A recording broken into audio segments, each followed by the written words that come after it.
Hello, I'm David. And I'm Martina. Today we're talking about some tips on playing board games with kids. There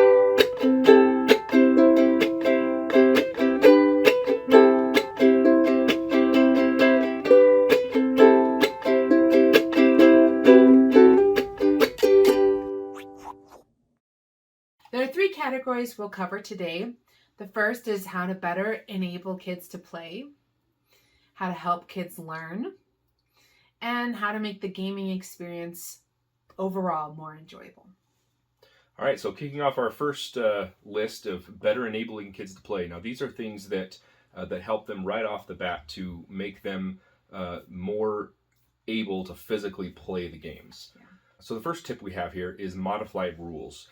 This is something that can make the game easier to play for the kids, make them easier to understand. Maybe you take out certain rules and certain edge cases and you just don't teach them. You don't play with them, and that makes the game a lot simpler for the kids to understand. And then as they learn and they grow in their gaming experience, you can add in those rules.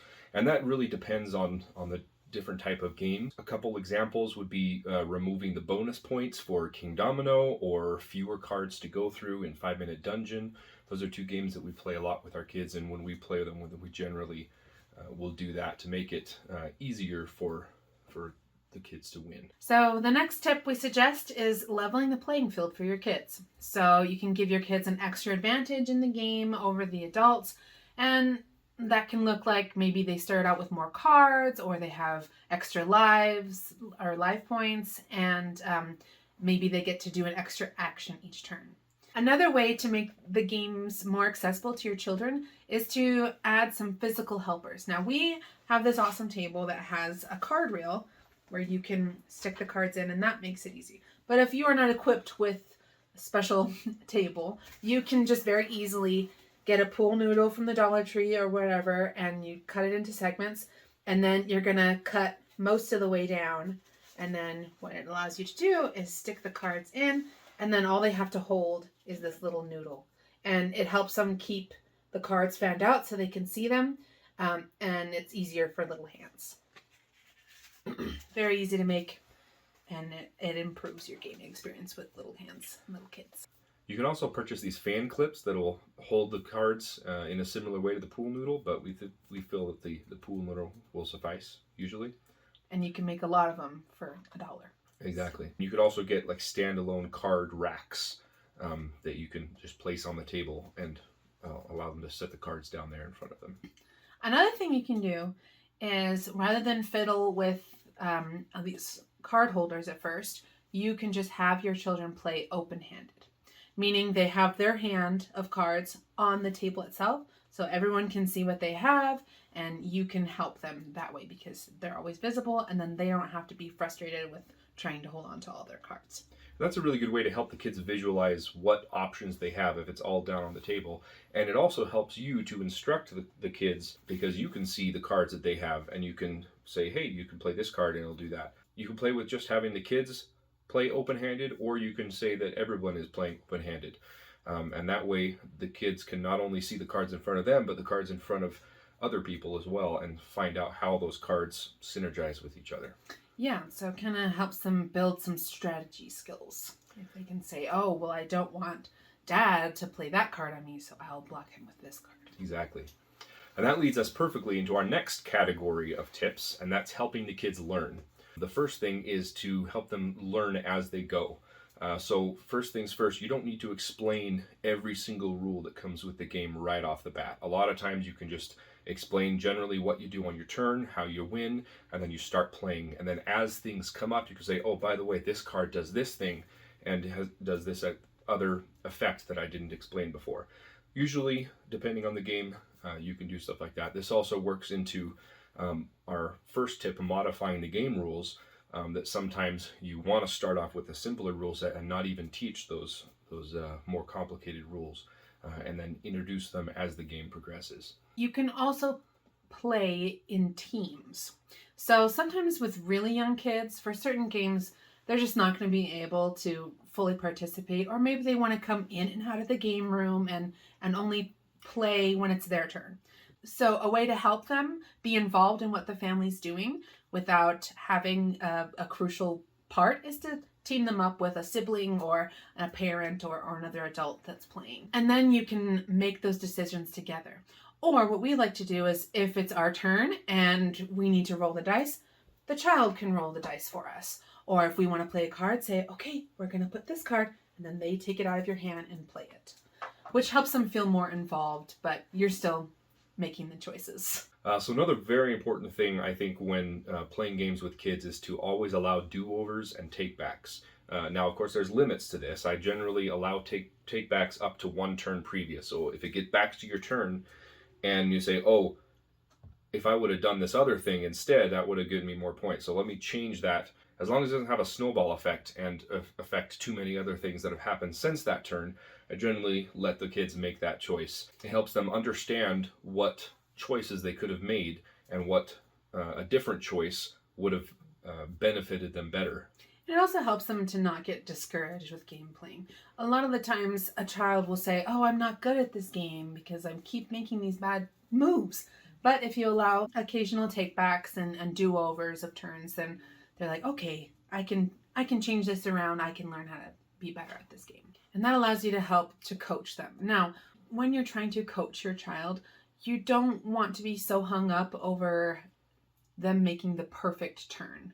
Right. Or you don't want to tell them what to do exactly on their turn. You can make suggestions, but you want to, as much as possible, let them feel like they're making the choice themselves. Instead of making decisions for them, you can lay out a couple of different options for them. Because maybe they don't understand the game quite yet, and you want them to do well. So what you can do is say, well, you can have option A, B, C, and this is what each choice will do for you in the game. And that can help a lot with you as a parent wanting your child to do well and your child wanting to feel like they have autonomy in the game. And you don't want to say, oh, that's a terrible move. Why'd you do that? Because obviously that's going to affect their gaming experience and say, I don't want to play this anymore. Mom and dad always tell me how bad I am at playing games. So you want it to be enjoyable. I remember the point of the game playing as a family is to have fun as a family. And Absolutely. So don't be so hung up on them playing it perfectly. Okay, so this next one is a big one. Teach them to be good sports about the game. No matter if they win or they lose, they need to be good sports about it. And that's a really tough thing for kids a lot of times. We typically play games to have fun, to interact with other people. But that's not always how kids see it. Kids see you play board games to win, right? Mm-hmm. And so it can be tough for them if they don't win. And even on the opposite side, if they do win, they want to be a good sport about it too. Not saying, "Oh, haha, I was so amazing, you suck," Yeah. So you want to teach them to be good sports, whether they win or lose. Going along with that, I typically, when I'm playing a game for the first time with my kids, I will typically let them win, just so that they have that positive experience with the game. And if that means I have to force the game so that they win, that's fine. I do that. Now, after they win first, I typically play a little bit better, and I still let them win occasionally, but no more than 60% of the time, because it's important that they lose sometimes and they learn how to deal with that loss. Because if you never lose, you never learn, and you never grow and become better. And if you have a consistent winning streak, and you play with someone other than mom and dad, and suddenly you lose, they're going to be really angry. It's good to let your children lose. I know it's hard to see your child be disappointed because you played this game so they could have fun, and then now they're crying because they lost. But it's important that you let them lose, because then you can say, okay, well, next time we'll make these sorts of choices, or let's play again. Maybe you'll win next time. Exactly, yeah. And if the other children are also demonstrating good sportsmanship, they can say, hey, well, you made a good move there and you almost won. I only beat you by 2 points. If we kind of teach our families to have good sportsmanship, then there's not going to be a sore winner and a sore loser. We're going to say, okay, the point of this is to have fun, and we're going to encourage each other if we we totally lose. And so that brings us to our last category of tips, and that is tips to make the gaming experience more enjoyable. There's certain things you can do to help things go right when you're playing a game. One thing you will definitely want to do is have everyone go to the bathroom before you start, because it's really annoying when it's your turn next and your siblings off to the bathroom. And also, you don't want to have any accidents if people don't go. So you also want to make sure that you have eaten beforehand, because hangry kids do not enjoy playing games. It's just impossible. And hangry adults don't enjoy it either. So take care of yourself as well.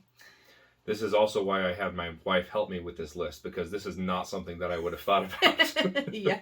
So similar to that one is avoid playing games before bedtime or too close to bedtime. Mm-hmm. You don't want the game to last too long and then cut into their bedtime, because then kids are groggy, they don't pay attention, and sometimes you just want the game to be over, right? Yeah, and they won't take a loss very well if they're already tired and grumpy. Exactly. So if you are going to play before bedtime, make sure that there's enough time, depending on whatever game you're going to play. If it's a quick game, that's probably fine, but you don't want to get into anything that could potentially take a long time, because that's not fun for parents or kids. So, as you mentioned, you want to play shorter games. You don't want to take out Dwellings of Elderville and play it until midnight and have your kid be asleep at school the next day. So, you got to remember that most kids have pretty short attention spans. So, until they get a little older, they're not going to really want to play the longer form games. So, play a short game. And sometimes you'll need to make the short games even shorter. And a good way to shorten a game is to just play fewer rounds, or say normally the winner has to get 20 points. This time the winner has to get 10 or 15 points. You can just... Yeah, exactly. That depends on the game you're playing. The point is to have fun. So if you only have fun for 5 minutes, then make the game last 5 minutes or 10 minutes or 20 minutes, whatever it's going to be. Okay, so one of the most important things, I think, to make playing games with kids enjoyable is to play games that they like. Kids are more invested if the thing that they are doing appeals to them. Mm-hmm. So you want to go and find games with themes that they like, and if you do that, they're going to be more willing to sit down and play the game. There might be a really fun game that's easy for kids, but it's not in a theme that they enjoy. You'll have much better time if you find a game with a theme that they like, and you can have the kids help pick out in that. Say, hey, what kind of things do you like? What you can show them different games and have them help pick out the game. Now, it's important in my book for those games to also be games that adults like as well. There are lots of kids games out there in the mass market, Hasbro, that they're not good games, right? Yeah. A lot of these are classic games, but they are way too luck dependent, and they may be fun for kids. I remember having so much fun as a kid playing, Candyland and Chutes and Ladders, but they're not good games. Yeah. You got to think, how often is my child going to come and say, hey, you want to play this game with me? And I'm going to say, yeah. Candyland, for us, it's like, okay, fine, we'll play Candyland. You have to find a good balance of something that's going to interest your child and interest you as their parent. Along that lines, though, our last tip is to have trash cards or trash games, particularly for babies and toddlers. Oftentimes when the family is together playing a board game and you have younger kids, 3 and under, they want to be involved too. They want to come and play with the family. So over the years, we've collected a variety of Go Fish cards, and we actually don't even have enough to even play Go Fish anymore. But, there's interesting pictures, but these cards, they're going to get roughed up, okay? They're going to get bitten and bent, but this was like $1 to buy these Go Fish cards. And Exactly. They entertain your baby and you can continue to play. And if you want to still interact with them, you can say, oh, can you find the goldfish? So you can kind of play with them, play a little side game with them while you're doing the main game with the older kids. We also keep around a couple little tokens from Candyland and stuff like that, so they have something physical that they can move around on the table, and that's their game piece, right? So sometimes they're not content with just having their own cards or pieces around the thing. So sometimes if they want to be more involved in the game, we'll give them a fake turn every once in a while when they get a little antsy. Say, okay, it's your turn. Can you play a card? And they play, oh, yay. Okay, and then we continue on with the actual game. So helping them kind of pretend to be involved in the game, even though it has nothing to do with the actual game we're playing, sometimes can help with those kids. And they have fun. And usually they stick around for a couple turns and then they're off to go play with something else. So yeah, so keep around some trash games and a few little characters so they can play along with you. Well, those are our tips for playing board games with kids. Thanks for joining us here on Shelf Hop Gaming. And remember to help your shelf to some games.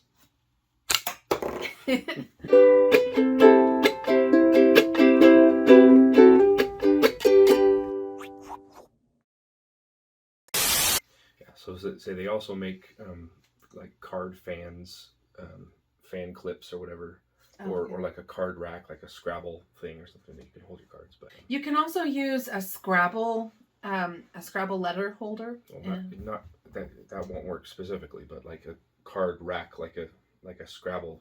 Why wouldn't it work though? I feel like because it's way too short. The Scrabble letters are this big; they wouldn't hold a card. Okay. You can put Well, why on don't the you table. say that though? Because I don't know what that Okay, is. fine. I've never looked at those. All I know is this. Okay. This is the only thing I know. Okay. You can also purchase these little fan clips that is much like the pool noodle. Just has a I don't know how to explain it. You can also purchase these fan clips that'll let you hold the kids the little red leather, yellow leather, red, yellow. Look at the camera.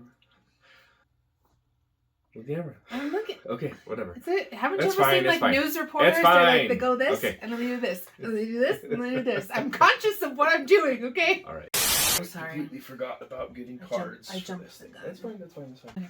Another way to make. It's my turn. Oh, sorry. I want to do this one. Okay, fine. Okay. Another way to make your games more accessible to children. Let me do that. Stop fiddling with that. It's Sorry. making noise. Sorry. So- you have like a little meatball, and that's there. Well, it's not a meeple, but yeah, okay. How is this not a meatball? A meeple is a wooden person. Well, those are our tips for playing games with playing board games with kids. Playing kids with board games. with boards. I need kids and boards. Well, those are our tips for playing board games with kids. Hope you've enjoyed us. Hope you've enjoyed us. Yeah.